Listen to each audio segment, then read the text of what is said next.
Приветствую смотрящих этого видео. Знаете, люди в интернете меня иногда поражают. Помимо создания какого-либо оригинального проекта, иногда и забывается другая сторона этой монеты, а именно комьюнити, что оставляет наследство и держит на ушах людей на то или иное медиа. Не зря говорят, что что-то по-настоящему умирает, когда об этом забывают. И действительно показательный пример данного феномена является топик сегодняшнего видоса, а именно веб-сериал Starters. Эта штука делалась, только вдумайтесь, с 2011 года. Считайте, одним человеком в возрасте 13 лет. И наследие этого сериала не то что умерло, оно наоборот растет все больше в геометрической прогрессии. Особенно последние года два начало расти именно русское комьюнити. Я не сомневаюсь в том, что мои зрители интересуются покемонами и следят за его комьюнити. И я также могу предположить, что вы скорее всего даже видели отрывки из этого сериала. Но либо из-за лени, либо из-за сомнительного вида этого сериала вы скорее всего не решались полностью посмотреть весь веб-сериал. Но я решился и могу сказать, что на мое удивление этот веб-сериал обманывает своей оберткой и по правде является очень проработанным фанатским проектом по покемонам. И сегодня мы разберем феномен Starters, что было в его сериях, как эти самые серии заставляют задуматься о моралях и почему так много квир-девочек любят этот веб-сериал.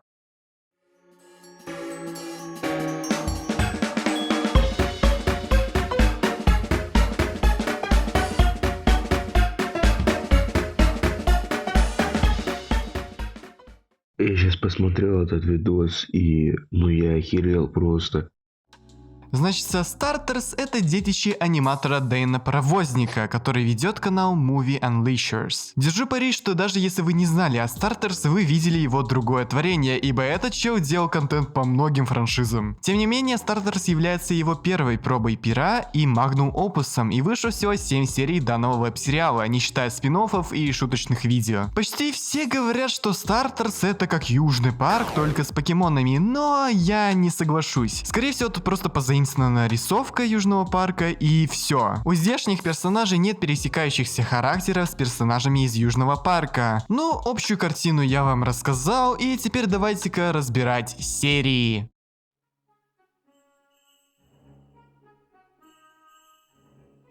Ditto Disaster — это первая проба пера Дэйна в создании своего веб-сериала. Он начал работать над ней, когда ему было всего 13, из-за чего серия достаточно примитивная, глуповатая, и сам Дэйн сказал, что серия не является каноничной. По сути, у персонажей тут почти даже нет тех характеров, которые будут в последующих сериях. Сама, кстати, серия состоит из бумажных и нарисованных сцен, что достаточно забавно. Начинается серия с того, что Cyndaquil просыпается в своей комнате и видит снег, радуясь тому, что завтра не надо будет идти в школу, он снова засыпает. Однако, проснувшись и не увидя снега, Cyndaquil расстраивает его отец Тайфожа, который заявляет, что это был не снег, а перхоть всего лобковых волос. No, that wasn't snow. I was just on the roof last night shaking the dandruff off my pubic hair. What? Have a great day, son.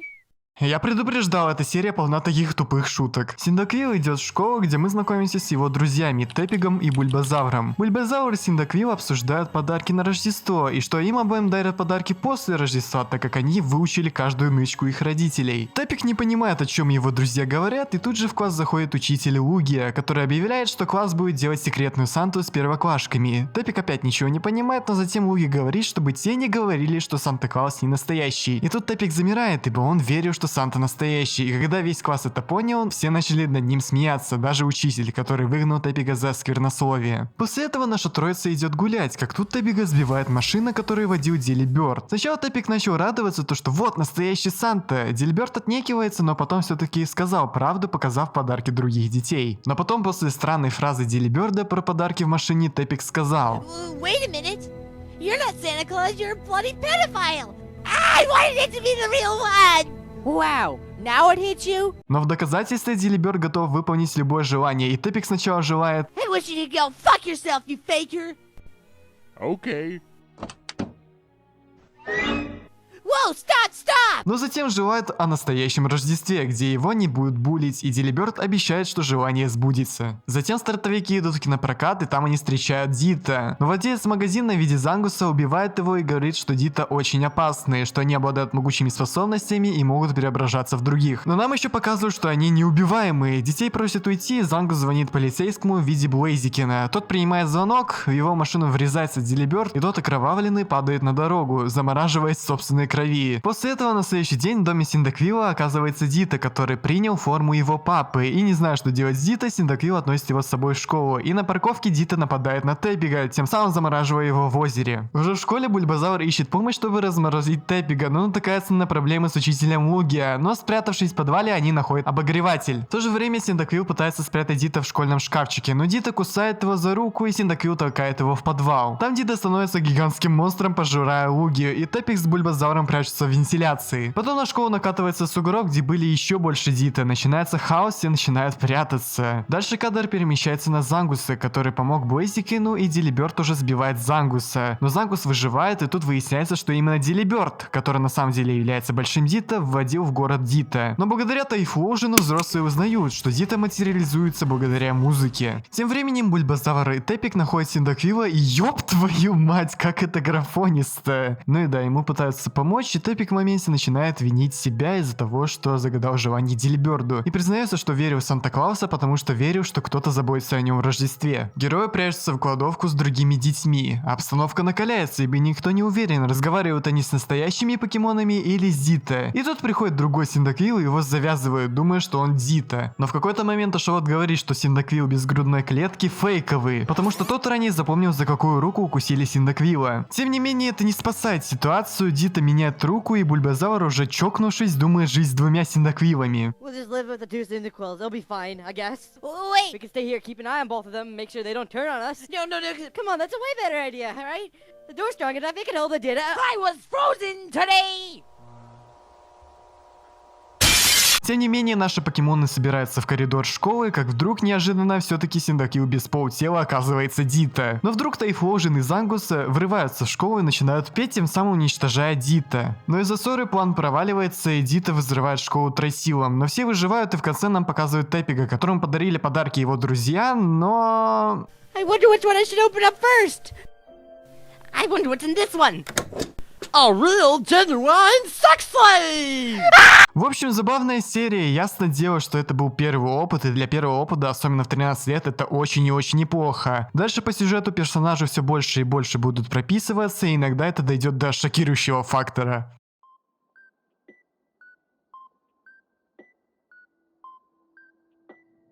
Серия про лавандовый городок мне понравилась по концепту и то, как именно показывают тот самый лавандовый городок. Серия начинается с поездки семьи Синдаквилла с Теппигом и Бульбазавром. Бульбазавра тошнит, так что машина останавливается у магазина, но это Бульбазавру не особо помогает. Продавец сообщает о том, что в лавандовый городок никто не ездит намеренно за отдыхом из-за частой пропажи детей, а родители года взяли аж 3, но это их не останавливает, потому что они ехали туда на машине 6 часов. Приехав в домик, родители сообщают, что для безопасности детей им лучше остаться дома, пока родители будут отдыхать в лавандовом городке. Это, конечно, расстраивает нашу троицу, и по предложению Теппига, когда родители уходят, они пробираются на улицу через окно. И тут в течение серии и в последующих сериях у наших трех главных героев мы можем видеть некую динамику в виде характеров. Бульбазавр нервный, осторожный и недоверчивый покемон, и чаще всего является голосом разума. Синдаквилл тролль, но иногда бывает нудным. Чаще всего именно он принимает решение, что-то типа главного звена. А Теппик — это искатель приключений на свою пятую точку. Он очень сильно пытается быть бесстрашным, но он теряется, когда он сталкивается с реальной опасностью. Тем не менее, убежав из дома, троица находит Нидоквин и Нидокинды, которые устроили вечеринку на своем дворе. Сначала наши герои радуются, но после некоторых подозрительных слов Нидокинга, таких как Oh, come on, Bulbasaur, we're just having some fun. How did you know my name? Lucky guess. они начинают подозревать их в чем-то, но затем Теппик уводит Синдаквилла и Бульбазавра на найденный им парк аттракционов, и перед уходом Бульбазавр послушивает это. Cute children. Too bad ours wasn't like that. Yeah. At least she's out of her hair now. Это его пугает, и он говорит это всем остальным, но на него все забивают. Их даже не смущает, что в лунопарке нет детей. Все, в особенности Тэппи, хотят покататься на крутой горке. Но из-за неэстетически выглядящих сидений Бульбазавра опять тошнит, и он идет в туалет, а его друзья его кидают. В туалете Бульбазавра встречает Гипно и пытается его гипнотизировать, но Бульбазавр успевает его вырубить. И тут начинается жесть. Бульбазавр видит все в темных тонах, мертвых покемонов и подобные ужасы. И самое главное, не видит большинства покемонов, когда Тэппи и Синдаквил, ну и остальные видят нормально. В попытке вызвать полицию у Бульбазавра окончательно срывает крышу, и он сбегает в лес. Синдаквил и Тэппи пытаются помочь, но упускают его, и в этот момент их находят родители и понимают то, что потеряли ребенка. После этого Тайфоужены идут на поиски, перед этим запирают Тэппига и Синдаквила в подвал, чтобы те не убежали. Тем временем Бульбазавр ходит по темному лесу, думая, что он сходит с ума, но находит приют, постучав в который ему открывает Нидарина. Нидарина на нервах говорит: What? Oh no, not another one. So let me guess. Parents died, you came across here. What? No. Then what is it? Но тут же Бульбазавр спрашивает, а не родители у нее Нидоквин и Нидокинг, на что она отвечает... Are you related to the Nidoqueen and the Nidoking in this town? Nobody's living in this town, kid. Although at one point my parents did live here. They're dead. But I spoke to him back at the town an hour ago. They aren't dead. Yes, they are. A couple months ago, I saw them both get gutted out by a group of sadistic Pokemon. Shortly after, they force-fed their insides to me until I passed out. I didn't need to know that.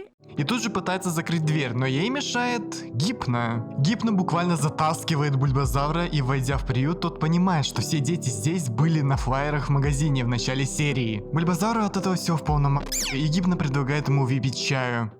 See, all the children around here love me. Even Nidorina. Бульбазавр думает только о том, как свалить, но Гипно просит остаться. Тогда Бульбазавр говорит правду, что... My friends are probably looking for me. And And you're creepy. Гипно говорит в итоге, что воспитывать детей — это его призвание, и также упоминает о том, что встретил Бульбазавра в заброшенном парке. Нидарина рядом с Бульбой удивляется, что он там собственно забыл. Но тут Бульбазавр понимает, что этот сукин сын заколдовал его и сейчас хочет отравить чаем. Наверное? What have you done to me? I'm seeing shit now. you're seeing things the way they are. The park was normal until you came along. Normal? The thing you pulled out earlier. Are you making me see things? See what? You screwed up everybody here too. Bulbasaur, calm down. Why did you kidnap these children and brainwash them? Bulbasaur, sit down and drink your tea. Sit down and drink your tea.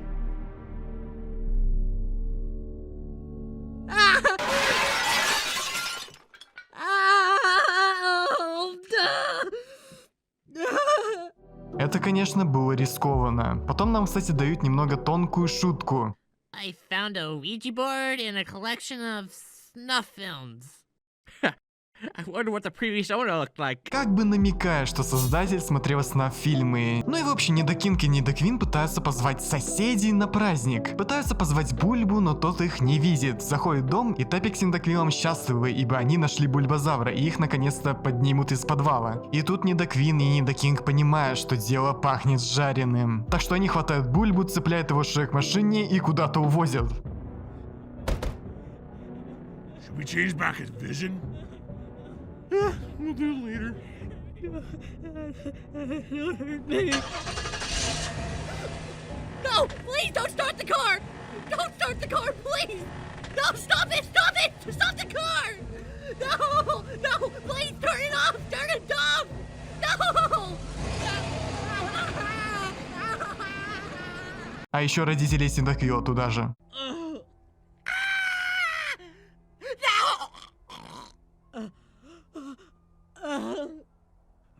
Great! Chain them up. И тут начинается просто полный переворот сюжета. Буквально тех, кого мы видели хорошими, оказываются злыми и наоборот. После похищения прибегает Гипно и говорит забрать родителей, но не ребенка. Но парочка отшучивается, говоря, что Гипно-то один из них и что он все это начал. Гипно требует ребенка.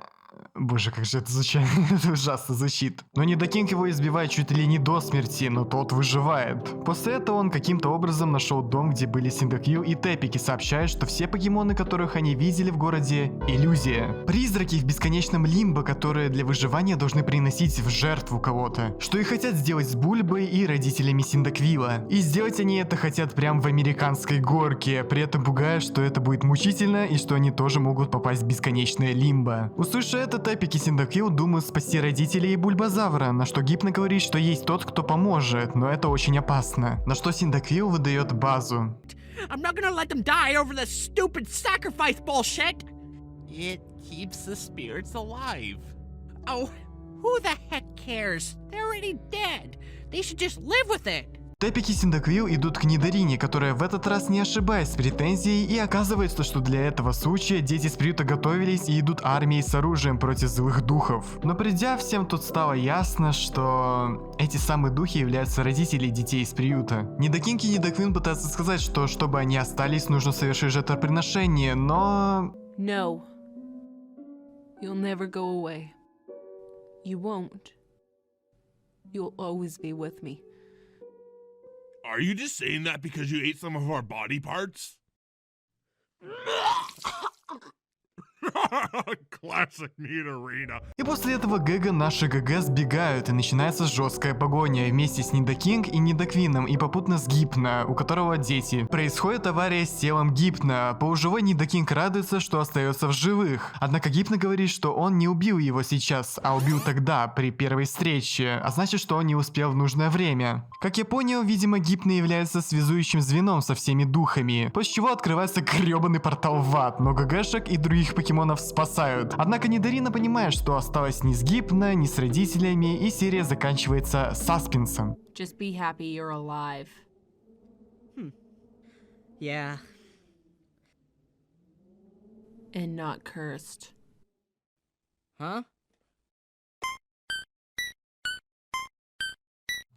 Просто офигенная серия, наверное, самая моя любимая, ибо тут столько поворотов неожиданных происходит, тема интересная с Лимбо, персонажи хорошо уже прописаны, и озвучкеры отлично передают эмоции. Но что меня поражает, и это будет позже в сериях, как каноны, ну или стереотипы покемонов смотрят под призмой постмодерна, или метамодерна, честно не разбираюсь. То есть да, нам показывают лавандовый городок, знаменитая крипипаста, там тоже происходит какой-то писец, но происходит все не как в оригинальной крипипасте, а с более глубокой подачей. Что это не просто городок со страшными призраками, а призраки — это иллюзия бесконечной грани между жизнью и смертью, и что главная цель этой иллюзии — приносить кого-то в жертву для собственной жизни. В общем, я поражен, как Дэйн в юном возрасте мог построить эту серию, а дальше...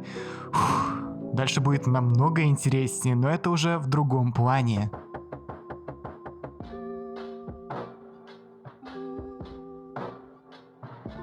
Итак, ребят, сейчас я должен сказать, что мы будем идти не по типичному таймлайну сериала, так как между серией типа Маньяк и Редкие конфеты есть еще одна серия. Но как по мне, лучше рассказать про эти серии по порядку, так как это является цельной историей, которая важна и хорошо сделана, но не пересекается в других сериях. Думаю, вы меня поняли.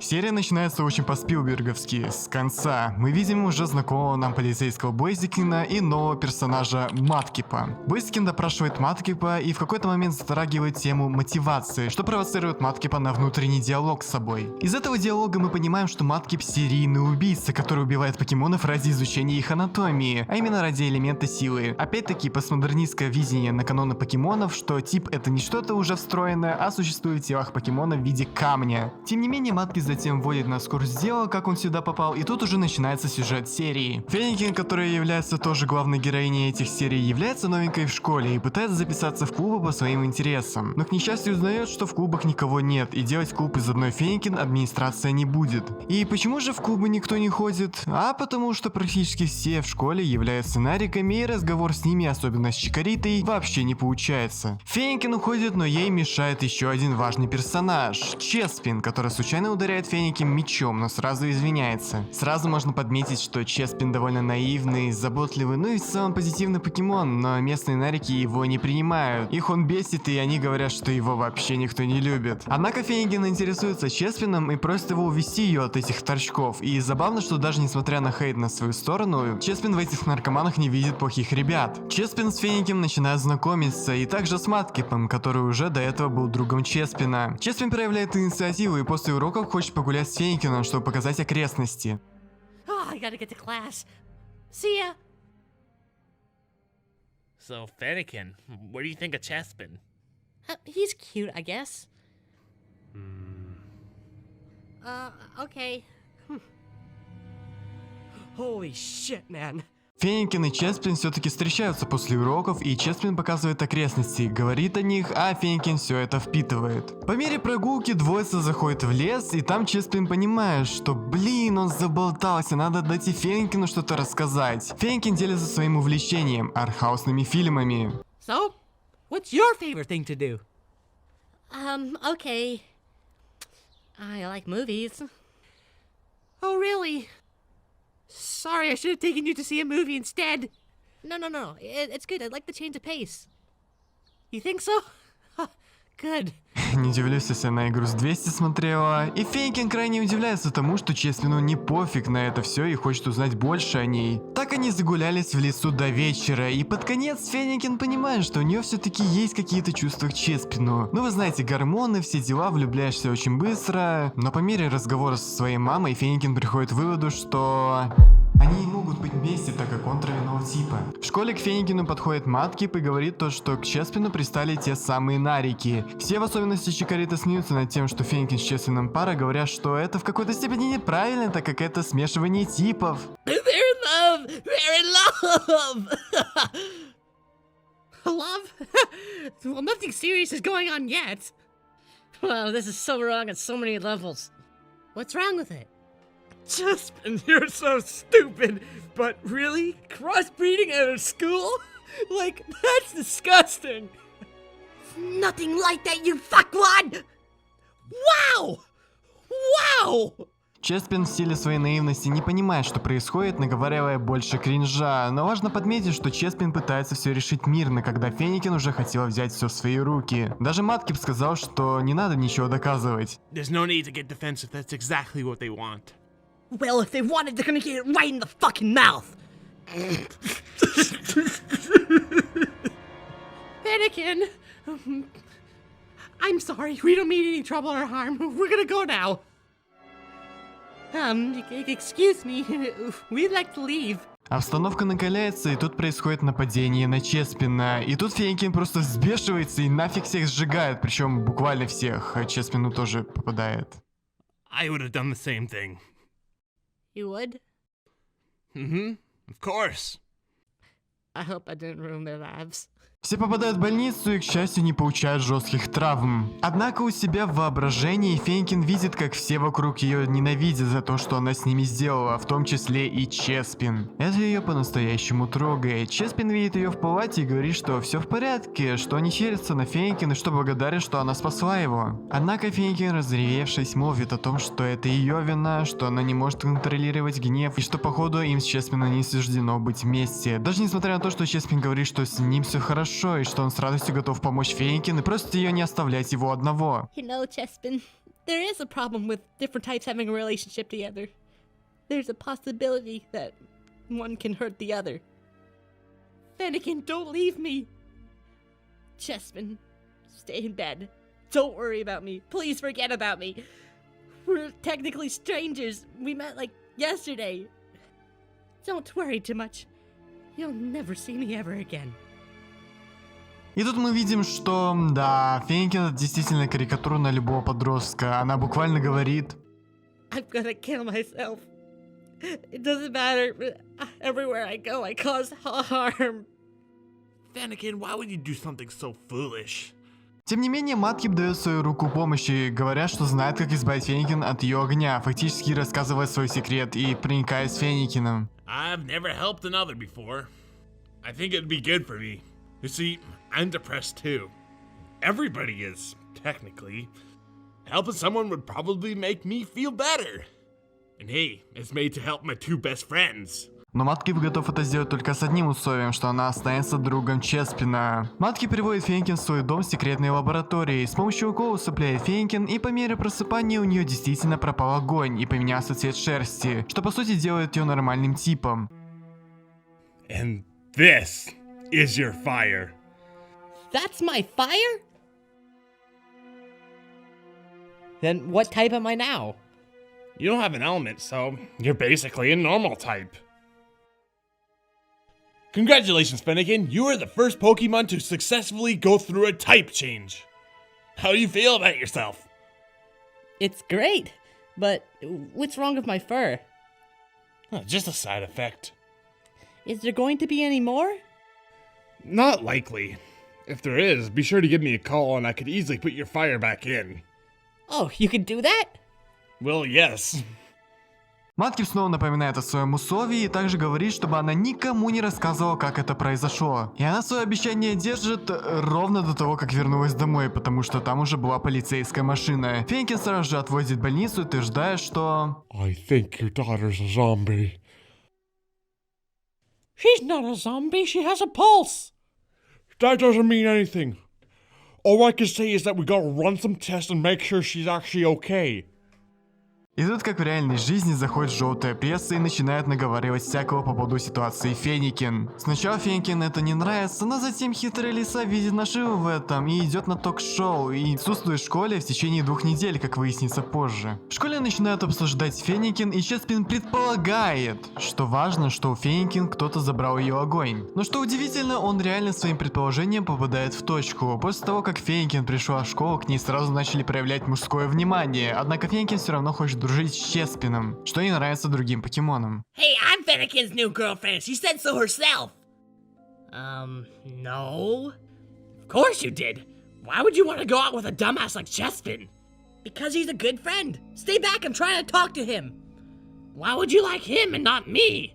What happened? I thought dating someone outside your own type was so taboo. It's different. She doesn't even have a type. И Чеспин тут же пробалтывается своей теорией, что огонь Феникин кто-то забрал, что сразу же пугает Феникин, думая, что Чеспин обо всем знает. И тут можно сделать вывод, что никогда забранный огонь не помог Феникин с ее агрессией. Так мало того, ее хотят исключить из школы из-за невозможности идентифицирования. После очередного всплеска фантазии Феникин закрывается в ящике, в котором позже ее находит Маткип, и ведет ее на разговор, и может сказать с уверенностью, что Маткип поменял свое мнение о Феникине на 180 градусов. Nobody cares on who I am. They just like me because I'm famous. And you're sucking it in like the little bitch you are. Hey, what? You say everybody's annoying.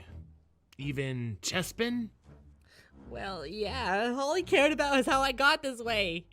Chespin is not annoying. He's a very intelligent, outgoing, positive Pokemon. How dare you even put him in the same category as those things? You barely even talk to him. Oh, believe me, Chespin and I exchange in conversations all the time. You're just too busy playing it off to the stupid paparazzis. This just happened recently. I'll have my stupid 15 seconds of fame, and after that, nobody will care. Oh, yes, they will. See, Fennekin, you are currently a breakthrough of science. The first ever Pokemon to go through a type change. They will never stop talking about you. You are a gateway, part of history. После этого Маткип сдает ее правительству, как бы беря ее на понт, что вот раз ты нарушила одно обещание, а именно дружить с Чеспином, то нарушишь секрет о том, как ты потеряла огонь. Однако на удивление Феникин этого не делает, и тогда Маткип говорит. Well then, I'll tell you. She's the daughter of Arceus. No, I'm not! She could change her types at will, just not in front of anybody. Don't listen to him! Wow, and we're holding her in our hands. Но Феникин использует это как отличную возможность снова поговорить с Маткипом, и Маткип прям проходится по ней. Даже когда Буллер и Феникин приходят, Маткип все равно добивает Феникин. Можно сказать, что Маткип действительно в каком-то месте прав, что Феникин-то плохо поступила с Чеспином, однако, блять, его методы трактовки по-настоящему жестокие. Но об этом мы поговорим чуть позже. Хотя Маткип после этого без грубости говорит Феникин... And Fennekin, you don't like to be someone you're not. Тем не менее, вся группировка мирится с Феникин и в какой-то момент решил обратиться к Маткипу, чтобы убрать их тип, и Маткип соглашается. Говорят, что он вернет тип Феникин, однако Феникин не доверяет Маткипу и идет к Чеспину за помощь, попутно извиняясь перед ним. Далее все наши персонажи приходят в подвал Маткипу, тот их усыпляет, однако Феникин требует не усыплять ее, и Чеспин тоже говорит Маткипу этого не делать, однако он все равно это делает. И далее начинается очень тяжелый диалог Чеспина с Маткипом, и Маткип буквально чокнулся. Он хочет убить и Нариков, и Феникин, говорят, что они только вредят Чеспину. Маткип видит опасность во всех, не стесняясь разбрасываться словами типа «эти покемоны хотели тебя убить». Однако Чеспин не видит в них, а в особенности в Феникине, проблему, так как он понимает, что у всех есть трудности, с которыми надо бороться, и это не значит, что люди не заслуживают прощения, а уж тем более смерти. Однако Маткип буквально обесценивает такую штуку, как смерть. No. How would you feel if someone killed you?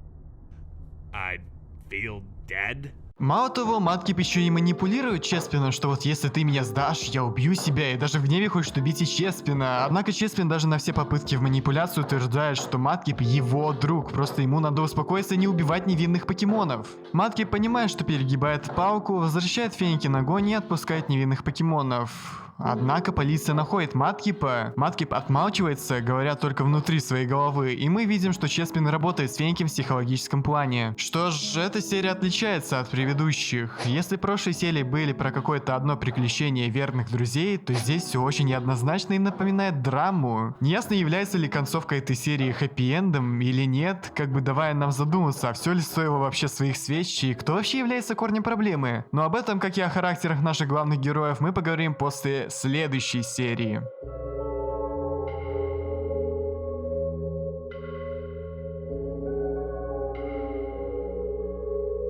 Серия «Редкие конфеты» — это сиквел серии типа «Маньяк», как я уже говорил. Серия начинается с информации по поводу новомодного наркотика под названием «Редкая конфета». Опять постмодернистский взгляд на франшизу покемонов, ага. Но этот в кавычках наркотик, как и в играх, повышает силу покемонов, но с одним «но». Если с ним переборщить, то элемент твоей грудной клетки просто взорвется. Ах да, забыл представить вам антагониста, который стал объектом обожания для многих в Стартерс. Доктор Сильвион, хитрый и умный детектив и бизнесмен, который будет гениально всех использовать для своей самовыгоды, но об этом позже. Итак, из-за многочисленных смертей, связанных с редкими конфетами, Сильвион говорит, что им нужен Маткип, который до этого был замешан с историей по извлечению элемента у Феникин. We need Mudkip. Well, that might be easier said than done. He's hardly uttered a word since it came in here. You'll have to ease him in if you need to talk. We did not have the time to gain his trust. No, it's very important that he stays away from scalpels and needles. He's got suicidal tendencies. Okay. I know a way how to make him talk. He gets the visitor, I think he talks with them. There we go. Looks like we got our middleman. But he's just a kid. So what? Mudkip's a kid too. Чеспина хотят использовать как посредника, однако пока он об этом не знает и говорит с Маткипом о том, что они с Феникиной идут в кинофестиваль в честь ее дня рождения. На самом фестивале Феникина и Чеспина не пускают на фильм из-за ограничения по первым эволюциям. Феникин бесится от этого и говорит, что ей не хочется ждать, когда как Чеспин говорит, что дорожит своим детством. I don't want to wait, Chespin. I don't even know when I'm going to evolve. It can happen at any age. Well, you know it's good to cherish your childhood when you have it. Oh, whatever. I just wanted to do something different for my birthday. And we were so close. There's a ton of things we could still do. Per se, we go over to my house. Really? Am I even allowed? Yeah, let's change it up. И тут мы видим, что Чеспин действительно дорожит, и не на Феникин, он из-за нее даже начал коллекционировать фильмы. I've got you, the greatest girlfriend in the world. Yeah, hey, what? I mean it when I say it. We're a couple, aren't we? Феникин френдзонит Чеспина, говорят, что она боится из-за всей этой темы со скрещиванием и боится морального осуждения других покемонов. Говорят, что это может разрушить то, что уже у них есть. Но Чеспин действительно крайне позитивный и понимающий покемон, и говорит, что ей не нужно извиняться за то, что она чувствует, и Феникин с Чеспином обещают друг другу, что все останется как раньше. Запомните этот момент. Далее сцена с Маткипом, где Маткип клонит к тому, что надо Феникин бросать, что если она сейчас такая обесценивающая, то при второй эволюции будет только хуже, и то, что вторая эволюция эволюция Чеспина Феникин не понравится. Однако Чеспин до сих пор надеется, что все будет хорошо, что Феникин изменится и что Маткип для него уже меняется. Chespin, you don't deserve something like this to happen to you. Just move on. It was fun while it lasted, but a Quilladin and a Braixen just don't mix. But Kip, she can change. Pokemon do. It's totally possible. That doesn't mean you'll stay together forever. Well, you've changed and I still see you. Just don't get your hopes up, okay? Why shouldn't I? It's what keeps me through the day. Далее Чеспин зовет Блейзикин и показывает репортаж, просит поговорить с Маткипом о редких конфетах. И в репортаже дает интервью у Квилладина, который... ну вы сами слушайте. Hey, isn't that your second evolution?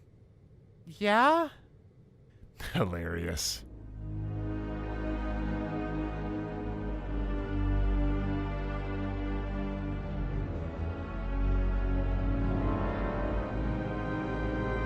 После этого нам показывают дом Чикариты, в котором сидит Феникин какого-то хрена. Приходят те самые курыши с товаром, а именно с редкими конфетами. Феникин интересуется ими, особенно после рассказов о том, что с помощью их можно эволюционировать. Феникин берет их, бежит к Чеспину и двоица оказывается в лесу. Там Феникин рассказывает о том, что хочет развиться во вторую эволюцию с помощью редких конфет. Однако Чеспин отговаривает ее, потому что это опасно, хотя в глубине души он не хочет, чтобы они вместе эволюционировали, и говорит: I just don't want you to skip ahead.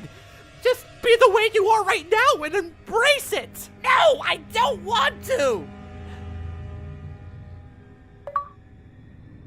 По сути, она, как и в прошлой серии, опять нарушает обещание, и Чеспина это довольно сильно трогает. Ситуацию не исправляет и Маткип, который хоть и волнуется о Чеспине, сразу меняет мнение о нем, когда тот сказал, что это он доложил Маткипа полиции. Маткип начинает опять манипулировать, говоря то, что Чеспин просто издевается над ним, прикрываясь позитивом, на что Чеспин говорит: Just because I'm positive doesn't mean I'm ignorant to all the other bad stuff that happens.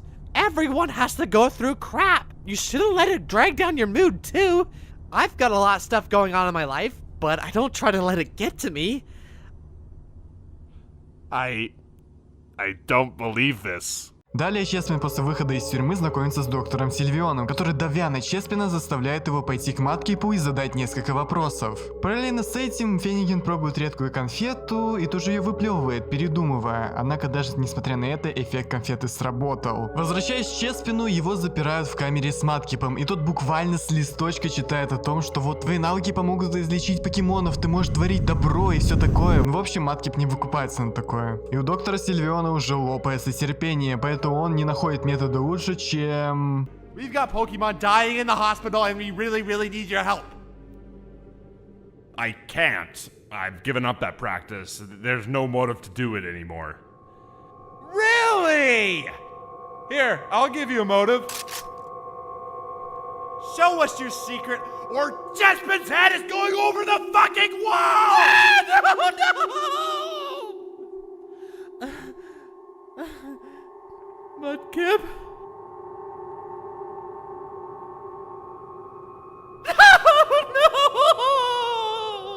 Господи, я поражаюсь садизмом, который проникся автор. Такую тяжелую фигню надо было еще придумать. В общем, пытки Чеспина срабатывают на Маткипа, и Сильвион решает делать вид, что Чеспин все это время в опасности, когда на самом деле Сильвион его отпустил, и уже Маткип является пленником. По дороге Чеспин встречается уже с Брейксин. Та пытается оправдаться, что все это было случайностью, и тут Чеспин говорит это. You still made the change, even after everything that happened with your fire. И боже, это по-настоящему одна из тех правдивых вещей, которая была сказана напрямую в течение этих двух серий. И, кстати, да, боже, как же ужасно сделана эта сцена в перспективе. Уже дома Чеспин просто сходит с ума, видя разные версии себя, которые аргументируют между собой. Эта сцена просто охуенно описывает дилемму Чеспина, некий разлом в треугольнике отношений между Маткипом и Феникин.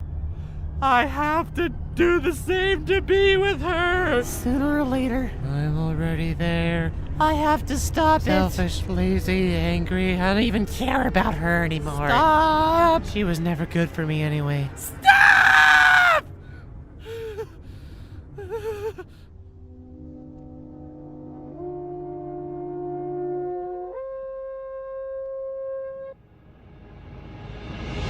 Чеспин решается купить редкие конфеты, и как думаете, кому его направляют? Правильно, к доктору Сильвиону. Оказывается, доктор Сильвион был первопричиной эпидемии редких конфет, чтобы теперь с помощью матки побрать с зараженных, а то и давно умерших деньги. Короче, он странный коррупционер и буржуй. Ну и да, Маткипа вообще не думают отпускать. Даже несмотря на то, что Чеспин передумал покупать редкие конфеты, Сильвион все равно дает их как подарок. Однако это был всего лишь повод, чтобы сдать Чеспина. Уже в полицейской машине он вспоминает фразу Сильвиона, что If it's for the greater good, it's okay to lie sometimes. Wait. Ah! What's wrong? Oh, my chest! Ow. Чеспин попадает к Маткипу и пытается помочь ему сбежать, однако Маткип опять манипулирует им, говоря, что ты же говорил, что поступать неправильно плохо, а я думаю, что ты сочувствуешь наркоманам, и в конце он подводит к тому, что Чеспин поступает неправильно только ради Феникин, но не ради Маткипа, и встает вопрос, а Чеспин вообще хороший покемон? Маткип зовет Сильвиона и видит, что Чеспин не в опасности, как думал Маткип, не видит смысла продолжать работу и просит убить его, и чтобы это было обязательно на глазах Чеспина. Ситуация превращается в какой-то пиздец. Чеспин берет нож и идет к Сильвиону, однако из-за своей трусости не решается проткнуть Сильвиона. Маткип винит в том, что теперь они оба в жопе и... Давайте без комментариев. We're gonna be both stuck in here now. No, you wanted me to do it! You were punching me so close! You wanted me to do it! Would it matter if we stayed here anyways? Maybe your girlfriend will start to come in. Stop it! Yeah, isn't she a rare candy addict now? Stop it! She's probably a fucking Delphox.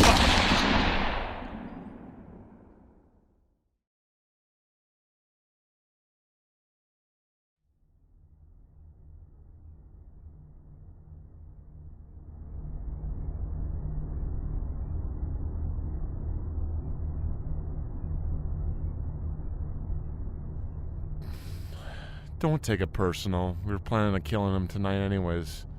Besides, he really wanted to end it. But he was my friend! It was my friend! Wait. You were actually friends with that serial killer? What the hell is wrong with you? Ursaring, can you get this sicko out of my office? Да, с каждым разом эту сцену все больнее и больнее смотреть. После всего произошедшего Брейкстин наведывается к Чеспину. Чеспин буквально травмирован. Даже несмотря на то, что он говорит, что Брейкстин сейчас очень хорошо, то, что она хорошо выглядит, он понимает, что ему не суждено быть с ней и как раньше уже не будет. Чеспин называет себя эгоистом, ибо он фактически никого не спас. Брейкстин говорит, что нет, он молодец, что он не опустился до ее уровня. И Чеспин говорит фразу, которая... Сами слушайте. Are you even listening to me? I don't want to talk to you. I want to talk to Fennekin.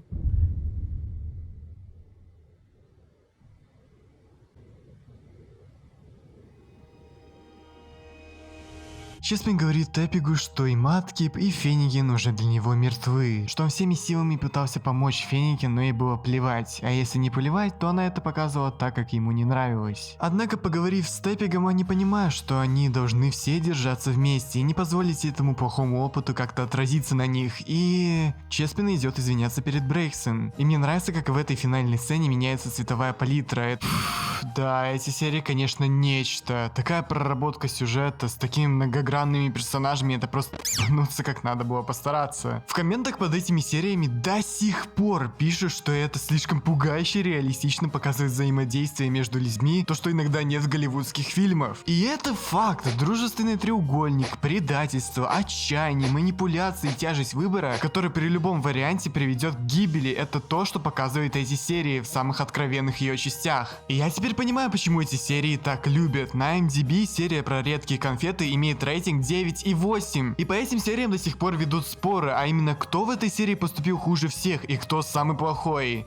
Но давайте я выражу свою точку зрения. Мое мнение таково, что в данных сериях нет кого-то хорошего, кого-то плохого. Все в какой-то степени виноваты. Эти серии просто большая трагедия, которая произошла между нашими главными героями. В этих сериях показано, что нет плохих и хороших поступков, и нет плохих и идеальных людей. Феникин. Из-за ее состояния неопределенности она много раз нарушала обещания и достаточно нетерпелива, из-за чего пытается решить все легкими путями, что ее губит. Вместо того, чтобы сходить к психологу в серии типа маньяк, она решается просто удалить свой огненный элемент, чтобы никого не поджигать. Однако ей это не помогает, и она становится жертвой звездной болезни, фактически обрывая общение с Чеспином, нарушая обещание Маткипа быть другом с Чеспином. В серии «Редкие конфеты» вместо того, чтобы подождать до ее эволюции, она принимает редкую конфету и становится Брейксон, тем самым нарушая свое обещание Чеспину, что все останется как раньше. В 2 сериях она пытается сделать все лучше, не принимая очевидного, это процессы изменения. Ее часто обсуждают как эгоистку, но я так не считаю. Даже когда она ложит в рот конфету, она сразу же передумывает, думая о Чеспине, однако это уже было слишком поздно. Маткип достаточно мизантропичный и недоверчивый покемон, он в каждом человеке видит опасность и предательство, пытаясь сохранить Чеспина. Даже в Феникине, которая бесспорно совершала много ошибок, но тем не менее она это делала, пытаясь помочь Чеспину, и вообще она подросток. Это и говорит Чеспин в серии типа маньяк, что не все могут быть идеальными и что у каждого есть взлеты и падения, однако Маткип в какой-то момент манипулирует Чеспином, пытаясь навязать точку зрения о том, что Феникин вредит Чеспину. Для него самое лучшее решение для Чеспина это оборвать отношения сразу и самому, чем ждать пока они сами разрушатся, причинив тем самым боль. И это правильно с одной стороны, но Маткип все делает слишком радикально, тем самым причиняя боль Чеспину не хуже, чем просто неосведомленность Феникин. Даже в своей смерти фактически виноват Маткип, если бы он не плевывался на Чеспина и просто бы с ним сбежал, было бы все намного лучше. И единственный, кто для меня хороший персонаж, это Чеспин, однако его доброта и попытка угодить всем ему же и вредит. Он и не делал ничего плохого, но давал много плохому случиться, смерть Маткипа тому пример. Он пытается понять всех и пытается тем не менее оправдать всех. Например, когда доложил Маткипа полицию, он это делал только для того, чтобы Маткип поменялся как покемон. Даже несмотря на то, что Маткип серийный убийца, он верит, что может поменяться. И он также всеми силами пытался найти компромисс в отношениях с Феникин. Даже когда он не смог принять Брейксин и понимает, что они не могут быть вместе в серии Rare Candy, он все равно в конце извинился перед ней. И это первый момент, когда он был честен с собой, но он все равно в конце извинился, тем самым он делает здоровый шаг, но тут же его обесценивает. Эти серии хоть и не идеальны в какой-то мере, но сценарно персонажи прописаны просто шикарно. Можно понять сразу, что у этой истории не будет хорошего конца, особенно ты это понимаешь, когда пересматриваешь эти серии с контекстом. Фух, ну ладно, эти серии были прям сложны для переваривания, так что давайте поговорим про оставшиеся 2 серии с оригинальной троицей. Одна серия очень большая, другая, ну, явно поменьше. Так что давайте приступим.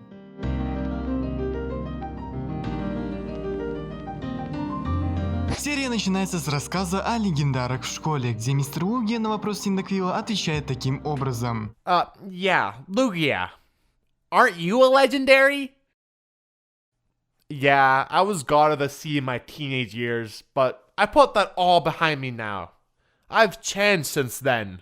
Далее сцена с Тепиком, который убегает из дома в дом Синдаквила и просит переночевать у него из-за деструктивного поведения отца. Но Топик не остается у Синдаквила надолго, так как к ним случится отец Тепига, и он просто вытаскивает его обратно в их дом, что достаточно жестко. На следующий день в школе Синдаквил и Бульбазаур обсуждают эту ситуацию. Но тут появляется Тепик, явно не прям с завода, и он планирует построить дом в лесу и просит помощи своих друзей. Друзья соглашаются, и они уже за день смогли сделать целый каркас.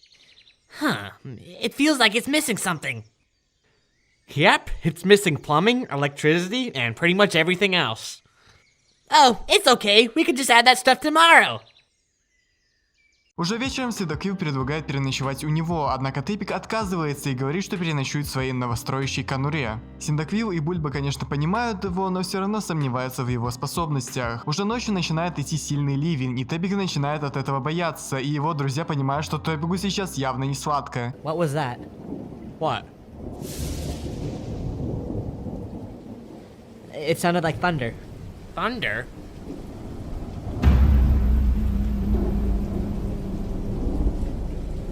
Oh, shit. Tipping! Bulbasaur, let's hurry! И вот из-за того, что гроза слишком сильная, рядом стоящее дерево падает прямо на домик Тепига, и когда Бульбазаур приходит, он понимает, что Тепик явно уже не жив, и с ужасом приходит к Синдаквилу.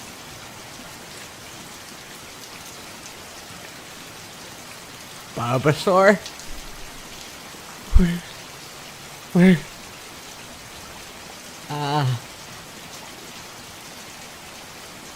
Okay. Oh, God, please, no. What happened? Bulbasaur. The house collapsed. I'm not gonna sleep tonight.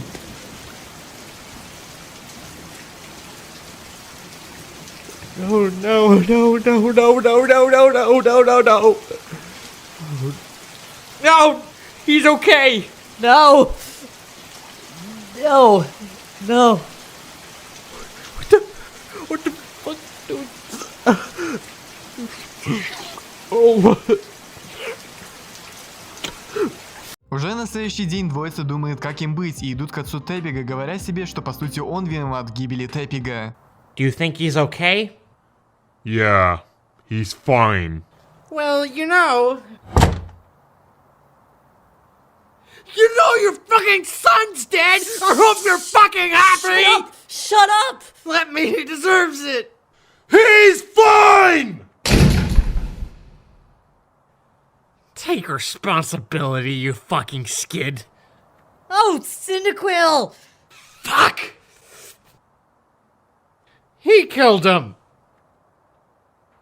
Don't do that! We did kill Tepping. Да, все становится снова печально. Вечером Бульба и Синдаквил сидят в скайпе, и Синдаквил думает переспать у Бульбазавра, но Бульба дожидается совсем не Синдаквила, а Теппига, который говорит, что у него разрушился дом и что ему нужна помощь. Бульбазавр на стрессе думает, что Теппиг призрак, однако его родители тоже видят Теппига. Бульбазавр с Теппигом идут к Синдаквилу, и Синдаквил тоже в ахере. Троица идет к разрушенному домику, однако домик уже стоит на месте. Hey, what happened to the house? Oh shit. Bulbasaur, did we just travel back in time? No. Earlier today it was destroyed.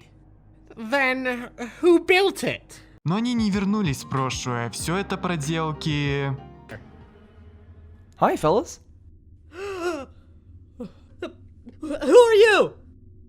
My name is Jirachi, the all-powerful legendary Pokemon, yada yada yada. Yeah, lately I've been so bored, so I decided to do what I'm best at. And that is... Grant some wishes! Да, оказывается, это Джирачи оживил Теппига и восстановил дом обратно. И с одной стороны это круто, но с другой крайне пугающе. Однако Джирачи предлагает пожелать одно желание, но наша троица стремается иметь дело с тем, кто может управлять жизнью людей. Ну или покемонов. We're gonna go outside for a couple minutes to think this over. Okay? Whatever. Lots of power comes with a lot of responsibility. I understand. Just don't think too long, okay? I'm waiting. Да, какой же Джирачи все-таки классный персонаж. Тем не менее, троица идет к Лугии домой, да, прям ночью, и там они, во-первых, узнают, что Лугия больше не хочет играть роль бога из-за конкуренции, а во-вторых, реинкарнация покемона запрещена законом вселенной. И когда Синдаквил проговаривается, кто все это сделал, Лугия вместе с ребятами летят к Джирачи. Now let me ask you politely. Did you bring Tepig back to life? I don't know. I've been whacked up on some stuff lately. It's hard to remember. Блин, ну я не могу, какой же он классный персонаж. Chill! Nobody knew about it, just these two kids. They're not even in their second evolution yet. They'll forget in a week. Guys, seriously, why did you tell on me? I brought your best friend back to life and this is how you repay me? Shut up! They did nothing wrong! Лугия посылает всех в измерение, где находятся все легенды, чтобы сообщить о том, что Джирачи нарушил закон. Но ирония в том, что Лугия сам нарушил закон, ведя смертных в это место. Начинается суд, где двоих богоподобных покемонов отчитывает Мью. И Джирачи, как настоящая мразь, начинает обвинять детей в том, что они заставили его исполнить желание, а потом на него доложить. И из-за обидки Теппига, Бульбазавра и Синдаквила делает еще и убийцами. Tepig, not the time. I thought you were my friend. Why did you have to stab me in the back? Tepig, did stabbing in the back kill you? Yeah, it did. Tepig, shut up! Ну и да, из-за, я так понимаю, некой взятки Мью, Джирачи делают нихуя, а невинных посылают прямиком в ад нахрен, а Теппига вообще по закону снова убивают. The rulebook states that a powerful legendary cannot be punished. Jirachi, you're free to go. Oh, come Come on, you gotta be kidding me. Yeah, it's better than a regular legendary. The guy can grant wishes. Better than what most of you could do. Боже, какой реалистичный сериал. В аду Синдаквил и Бульбазар встречаются с Гератиной, который, нет, не пытает их, а зовет всех домой играть в приставку. А еще почему-то мама Гератины является Гафителя. Как она его родила? Синдаквил и Бульбазар понимают, что происходит жопа, невинных покемонов отправляют в ад, и им срочно нужно найти Тепига, который, по всей видимости, уже в раю. Двоица договаривается на звонок с Аркеусом, но им отвечает Джирачи, и те идут к нему один на разговорчик.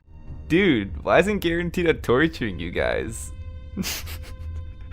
Just kidding. Сука, какой же он классный. Джирачи готов исполнить одно желание за извинение. Синдаквил просит, чтобы все вернулось к прежнему и чтобы Тепик снова был жив. Однако Джирачи говорит: Can you do that without screwing up?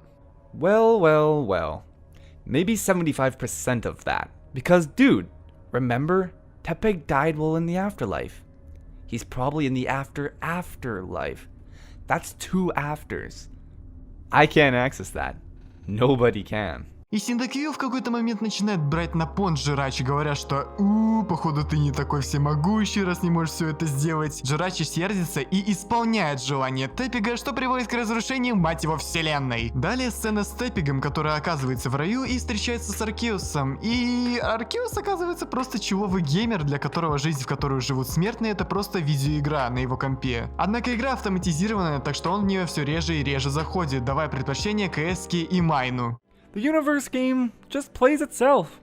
So most of the time I unwind and relax with some Counter-Strike, Minecraft, Roller Coaster Tycoon, you know, the great stuff. И я же один не надеюсь, что он играет на том самом сервере с модом на Кабумон, который называется... Ладно, sorry. Sorry, not sorry. Из-за действия Джирачи Аркеуса приходится все переустанавливать, и Тепик просит у Аркеуса одного — показать, кто тогда попросил его воскресить, и это был на удивление отец Тепига. И блин, нам опять показывают очень сильную сцену, где отец Тепига говорит, что не может себе позволить воспитывать Тепига. Так что он просит не только его воскресить, но и сделать так, чтобы он жил счастлив и без него. Life fucked me over so bad, and I try, and I fuck it up, and I'm just like my own father. I don't want to be that guy anymore. Just make him happy. I can't do it.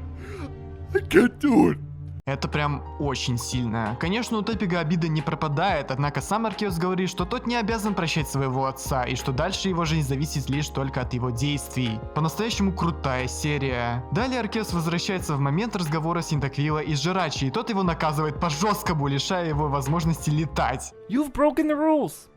You're up for trial right this second for destroying the universe. Oh, big deal. I'll just wish for everything to pan out smoothly. Well, I'm just gonna revoke that privilege then. Aw, dude. And your ability to fly. Hey! I can't walk on these tiny legs, asshole! Блин, ну я не могу, какой Джирачи смешной!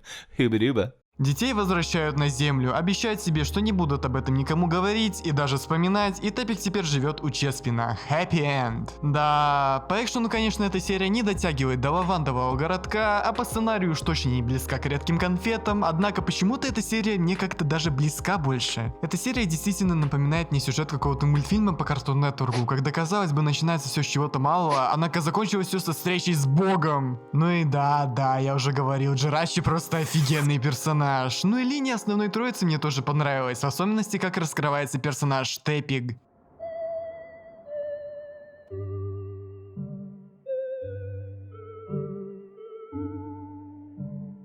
Wild Oranberries — это на данный момент последняя каноничная серия Starters, о чем мы поговорим позже. Еще примечательно то, что в этой серии вообще нет матов из-за того, что правила Ютуба поменялись с тех пор. И да, обидно можно сказать, но сюжет это никак не влияет. Итак, наша уже знакомая троица играет с дроном Чеспина, но мигом его профукивают из-за птицы, которая отнесла его в лес. Бульбазар во время погони теряется в лесу, и на него нападает птица, но его спас Туртвик. Дикий Туртвик. И да, дрон все-таки сломался. Guys, oh shoot.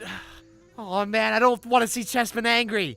What do we do? Да, Тепик, ты точно не хочешь видеть его злым после всего этого дерьма. Троица думает, что делать с дроном, и относит его в мастерскую, где работает Скорбани и Тотодау. Но внимание Скорбани быстро привлекает Туртвиг, который все-таки преследовал нашу троицу. И после рассказа Буллибой предлагает Туртвигу поучаствовать в диких битвах, чтобы подзаработать денег на дрон. И наши ГГшки борются против Баси Синдаквила, который в этих боях что-то типа чемпиона. И да, Туртвиг просто убивает Абрака, из-за чего их всех дисквалифицируют. Все предлагают отпустить Туртвига в лес, однако Скорбани не может успокоиться, считая, что из него выйдет отличный борец. Так он и срется с Тотодау. You're the reason why we've stayed so unsuccessful for so long. But Shut up!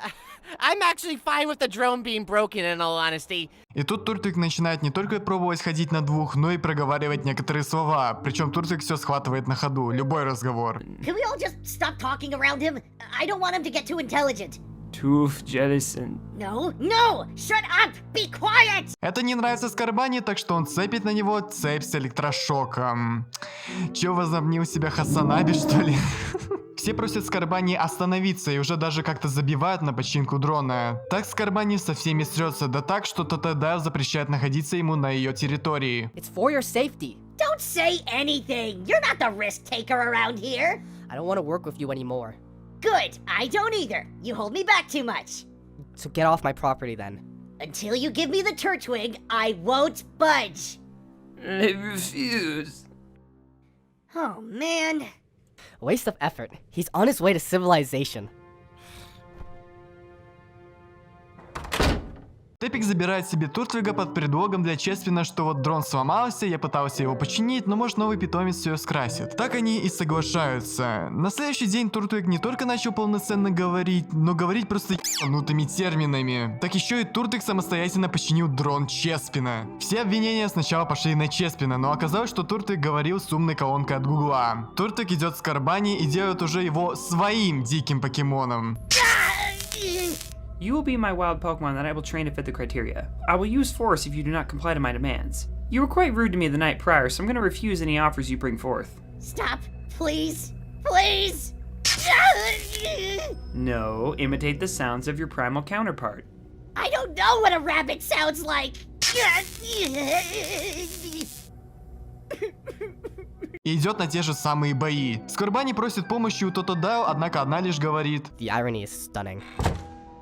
Тотодау спешит рассказать об этом нашей троице, и те спешат спасти Скорбани. В комнате ожидания Туртвиг встречается с Драгонайтом. Тот показывает своего Оникса и просит присмотреть за ним. И Туртвиг пользуется этим, чтобы натренировать своего Скорбани. Ибо этот Туртвиг очень хочет купить себе жилье и доказать всем, что он не тварь дрожащая и право имеет. Этого не было в сценарии. Я добавил его. Но наши друзья спешат помочь Скорбани, и Оникс вместо того, чтобы грохнуть Скорбани, ударяет Туртвига, и тот снова становится диким. Вернее, нет, он был гребаным роботом, которого все равно пускают на волю. И на этом все. Скорбани идет к дому Тотодау, и в гараже он там находит кровать. Видимо, они все порешали. И казалось бы, это все финал. Но в сцене после титров мы видим Туртвига и Чеспина. Тот спрашивает, все ли в порядке, открывает ему черепушку, где мы видим все микросхемы. И появляется киборг Маткип, и тот говорит: A Pokemon living without an element is only achievable through robotics. I'm getting better. Trained him well. Что это была за фигня? Почему Маткип киборг? Его починил Чеспин? Но почему? Разве в серии с редкими конфетами Чеспин не пришел к выводу, что все старое уже нужно отпустить? Эта финальная сцена крайне сильно ломает арку с редкими конфетами, но спешу вас обрадовать, а для кого-то огорчить. Я не нашел этому подтверждения, но вроде как Дэйн сделал эту сцену специально нелогичной и тупой, так как понимал, что это скорее всего последняя серия Стартерс, так что было бы неплохо все закончить на таком клиффхенгере. Так что можно сказать, что эта сцена не канон, но тут уже увидит будущее. И как бы да, так закончились Стартерс. Была еще серия про детектива Пикачу, но она вообще не нужна, и про нее говорить вообще нет смысла, так как там нет каноничных персонажей. Были еще шуточные ролики, ролик, где все играли в Among Us, и да, там есть забавные моменты. I've been waiting for this moment.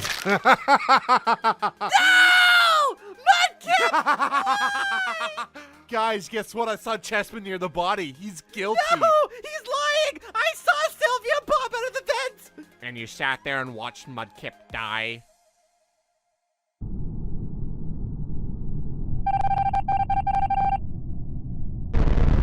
Ролик про региональный Декс, потому что помните шумику вокруг регионального Декса? Помните Покемон Сваршилд? Помните? Но это видео, кстати, примечательно тем, что через Одиша Дэйн Провозник говорит о своих планах на канал Movie Unleashers и говорит, цитирую: «Я не думаю, что кого-то вообще волнует, что я делаю».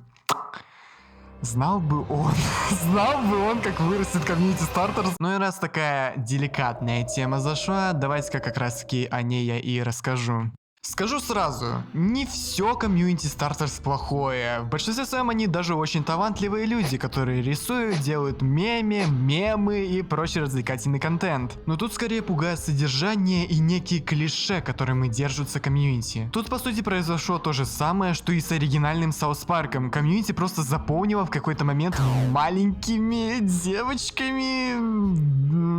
Если в Саус Парке все персонажи, да и хронология достаточно прописана и прошел долгий путь, то в Стартерс по сути всего 7 серий, которые только немного показала цельный сюжет и химию персонажей. И вот тут уже несколько проблем, а именно шиппинги и хэдканоны. Да, во всех комьюнити есть шипы, и это никак не избежать, но тут дело в другом. Тут буквально готовы глотки рвать, если твой предпочтительный шиппинг не совпадает с другим. Примером являются баталии шипов Чеспина с Феникином и Чеспина с Маткипом. Одни спорят о том, что Чеспин не должен быть с ней, другой то, что не должен быть с ним. Когда, блять, сама серия показывает, что и в том случае все пошло бы по пизде. И так и пошло. Серия типа Маньяк и Редкие конфеты не раскрывают то, с кем Чеспин все-таки окажется. Они показывают трагедию ситуации, и то, что бы он ни выбрал, обернулось бы трагедией. И да, помните сцену с Киборгом Маткипом? Так вот, для некоторых фанатиков эта сцена является эталоном, так как это доказывает эту правоту с этим шипом. Когда сама сцена специально была сделана для клиффхенгера и по сути не является каноном. И это я уже не говорю о более страшных вещах по типу, когда ребенка шиперят со взрослым, и люди это оправдываются словами: «Вы не поняли, это дарк шиппинг». Далее про хэдканонные. Большинство они нормальные, даже я бы сказал безвредные по сравнению с тем, что у меня прям сердце замирает. Я не знаю почему, я не знаю зачем, но одна из самых популярных тем для рисовки маленьких девочек в комьюнити Стартерс является...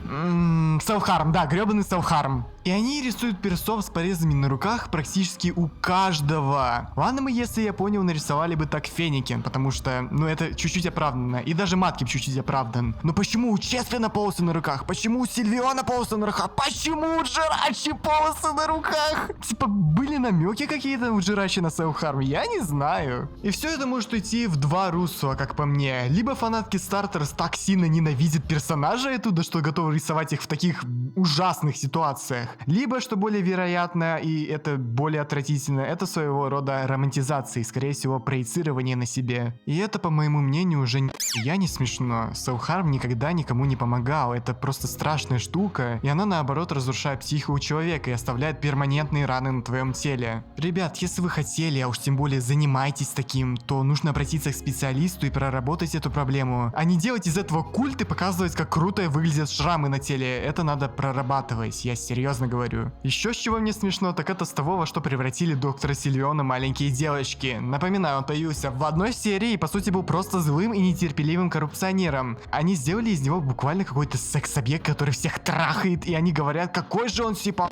пьяный злодей, самый лучший злодей. Типа, окей, если тебе нравится персонаж, то окей, я типа никого не виню. Но не нужно ему приписывать то, что он не делал в сериале. Он в сериале был просто гнусным, нетерпеливым и мерзким, который пытался заработать деньги. Но нет, давайте рисовать его с кровью на носу, он же такой сексуальный. И мне в какой-то момент очень жаль Дэйна Провозника. Он сделал интересное шоу. В Редких конфетах он вообще затронул такие темы морали, что просто жесть. Чтобы люди потом через 7 лет такие типа: Чеспин режется, доктор Сильвион такой няшка, а Феникин вообще убить. Кстати, фан-факт, Дэйн признавался в Твиттере, то, что Феникин является неким селф-инсертом его в Стартерс. И от этого еще смешнее, потому что люди буквально ненавидят Феникин, но Феникин это буквально Дэйн Провозник, блять. Как по мне, за такое должно быть стыдно, но не суть. Говоря, кстати, о теме с Россией, также хочется поговорить про русский перевод. И мне кажется, этот голос какой-то знакомый. Мивинтер, ты живой? Да, а что? Где ты был все это время? Я тут мелочь делаю, у вас великий бункер. Слушай, давай ты мне будешь смерч сделать. А давай. Да, ребят, вы правильно поняли, мы запустили с Мивинтером супер классный, супер крутой, супер модный мерч по моим дизайнам. Да, вот брелки, вот пины. Вся информация будет в Телеграме, но вы можете купить такие брелки и такие пины за 300 рублей. А если при покупке вы напишите промокод ШИЗНАКОРМИ, то вы получите скидку аж 20 рублей. Поспеши купить. Тем не менее, перевод достаточно нормальный, я бы даже сказал хороший. Доктор Сильвион, ну или его команда Завод, сделали довольно-таки качественный перевод, считай, в домашних условиях. Но тут уже многое варьируется. Например, голоса. Мне нравится голос Маткипа, он прям офигенно вписался. Chespin, I currently have all the Pokemon that have abused you over the years. Even Fennekin, your quote-unquote girlfriend. Чеспин, сейчас у меня находятся покемоны, которые издевались над тобой в течение многих лет. Даже Феникин, твоя, цитирую, девушка. А вот голос Сильвиона, сори, до оригинала не дотягивает. I noticed that striking your friend have caused a reaction out of you. If that's what we need to do, that's what we're gonna do. Я заметил, что удары по твоему дружку вызвали у тебя реакцию. Если это все, что нам нужно сделать, то мы так и сделаем! Также можно сказать про адаптации в переводе. Мне нравится, например, как Чеспину дали восклицание «Божечки-кошечки», что, конечно, от себятина, но очень грамотно вшито. А вот что мне не понравилось, и я вообще считаю очень плохо переведенным, так это серия Out of Rain. И это просто ужас, что они сделали с Джирачи. Вот вам для сравнения, как он звучит в оригинале. Well, starting off, I was just visiting Monotone Town because I wanted to, you know, hang out with some buds. They were mortals and yeah... So we were hanging out, and out of nowhere I hear crying, and then I see these kids crying over a piece of bacon. Чиловый, классный, в меру говорит сленговые фразочки. И вот что они с ним сделали в дубляже. Начнем с того, что я просто приехал в монотонный город, ёпта, ну типа, знаете, потусоваться с братками, ёпта. Они были смертные, и да, мы спокойно тусили, и тут я услышал плач. И потом я увидел этих малявок, что плачут над этим куском бекона. Можно вопрос? Почему? Нет, какого хуя вы сделали из него гопника на районе? Это вообще не похоже на то, что он говорит в оригинале. Эти постоянные типы и ёпта просто режут слух. Так еще мало того, тут иногда вместо Джирачи говорят Джираджи. Джирачи? А теперь покажите мне, где Джирачи. И это Джираджи. Джираджи нарушил закон первым, во всем виноват Джираджи. Джирачи, почему ты не оставил нас в покое? Теперь, Джирачи, ты нарушил правила. Была опущена еще одна классная шутка. Хорошо, Тепик, ты мог бы и воспользоваться преимуществом этой быдлофеи. Ну, извини. Fine, Tepig. Then you could take advantage of this little fairy boy. Hey! Sorry, I had to say that. А тут вообще неправильно перевели слово. I can't see! I'm blind! Я ничего не вижу. Я лжец! Это действительно плохо переведенная серия, и возможно они реально куда-то торопились, поэтому так плохо постарались, я не знаю. Ну а теперь поговорим то, что будет в будущем со Стартерс. И Дэн Провозник обещал ребутный Стартерс, ей! Да, вот прям недавно. Он в Твиттере писал, что хотел ребутный Стартерс еще в 2021, и планы у него прям грандиозные, ибо он думает, что новый сезон сделает так, что эпизод с редкими конфетами будет выглядеть как его пилот. Он сказал, что ему нужно написать сценарий для всего сезона, чтобы его ребутнуть, и блин, было бы интересно посмотреть, что из этого выйдет. Особенно, что он сделает с роботизированным Маткипом. Однако он написал, что из-за сложной ситуации в жизни и проблем со здоровьем все идет семимильными шагами. И тут хочется Дэйну пожелать только удачи со всем и надеяться, что ребут выйдет сносным, учитывая то, как сейчас хайпит Стартерс. И стоит отдать должное, ведь в отличие от других создателей, Дэн не забил на свое детище. Он часто говорит о Стартерс в Твиттере, делится эксклюзивами, репостит арты и даже перевыпустил серию про лавандовый городок из-за проблем с АПшной музыкой. И это произошло прям недавно. И хочется надеяться, что такой хоть и немного кривой, но по-настоящему живой и до сих пор у всех на ушах проект будет жить. И надеюсь, я провел свет в будку тем, кто не знал, что такое Стартерс, но было очень интересно это узнать. Ну и на этом все. Надеюсь, мой разбор не был прям нудным. Я уже вижу то, что оно уже час длится. Пишите ваше мнение по поводу Стартерс в комментариях, а также ставьте лайки, подписывайтесь на канал, подписывайтесь на телеграм-канал, чтобы быть в курсе новостей. Также, если у вас есть мем или арт, связанный с моим каналом, то там же есть предложка. Всем удачи и... Ах, ну что еще? Скажи, ты всегда так заканчиваешь? Что? Громкое мнение, уверенный тон и ни одного сомнения. Я просто решил сделать концовку после разбора. Хорошо, давай проверим. Вопрос первый. Ты сказал, нет плохих и хороших. Ну да. Тогда зачем ты их оценивал? Но я ведь не... Оценивал интонацией, формулировками, выбором слов. Вопрос второй. Ты осуждаешь комьюнити за их искажения. Да, ты видишь, что они делают с персонажами и что они им прописывают? Но чем твое искажение отличается от их? Но я не... В словах про Чеспина, Феникана и Маткипа ты все равно раскидал, кто тебе ближе. Но я ведь просто пытался объяснить. Ты злишься на комьюнити за то, что они додумывают, искажают, несут хуйню. Но ты сделал то же самое. Но я им ничего не прописывал, и вообще это не одно и то же. Конечно. Ты же считаешь, что ты прав. Как говорится, если делается ради общего блага, иногда можно и солгать. Ты все еще думаешь, что ты просто со стороны смотришь? В смысле? Ты думал, что разбираешь Стартерс, но Стартерс уже разобрала тебя. Что за хрень? Так всегда происходит, когда человек слишком уверен. Что ты сделал? Ты сам себя подогнал под это. Ты хотел понять историю. Теперь ты ее часть. Чё? Да что этот Дарик себе позволяет? А что не так? По-моему, даже по факту все сказал. Он назвал озвучку Джирачи говном. Не знаю, как вам, пацаны, а мне даже в кайф. Ой, да пошел ты нафиг!